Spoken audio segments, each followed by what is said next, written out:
রংপুর সদর উপজেলার হরিদেবপুর ইউনিয়নের শিবের বাজার এলাকায় অবস্থিত কিসামত হরকলি বালিকা দাখিল মাদ্রাসার সুপার মোহাম্মদ আবু তালেবের বিরুদ্ধে ব্যক্তিগত স্বার্থে প্রতিষ্ঠান পরিচালনার অভিযোগ উঠেছে। বিস্তারিত দেখুন জুয়েল মজহারুলের তথ্যচিত্রে। অভিযোগে জানা গেছে ২০২৩ সালের চতুর্থ শ্রেণীর কর্মচারী নিয়োগের সময় রায়হান নামের এক প্রার্থীকে ১০ লক্ষ টাকার বিনিময়ে নিয়োগ দেওয়া হয়। এই অর্থ সরাসরি সুপারের ব্যক্তিগত ব্যাংক হিসেবে জমা হয়। রায়হানের স্বীকারোক্তিতে এ তথ্যের সত্যতা পাওয়া গেছে।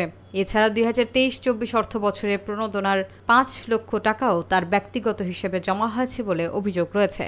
এমপিওভুক্ত এই মাদ্রাসায় ২০ জন শিক্ষক কর্মচারী এবং ষষ্ঠ থেকে দশম শ্রেণী পর্যন্ত ৭০ জন শিক্ষার্থী রয়েছে। শতভাগ উপবৃত্তির পাশাপাশি প্রতি বছর সমপরিমাণ অর্থ টিউশন ফি হিসেবে শিক্ষকদের পাওনা থাকলেও গত ২০ বছরে কোনো শিক্ষক তা পাননি।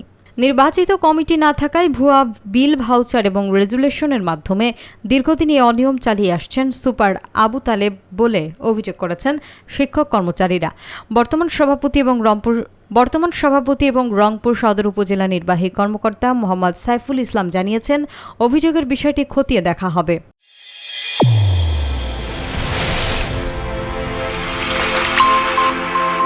চ্যানেল A1 হৃদয়ের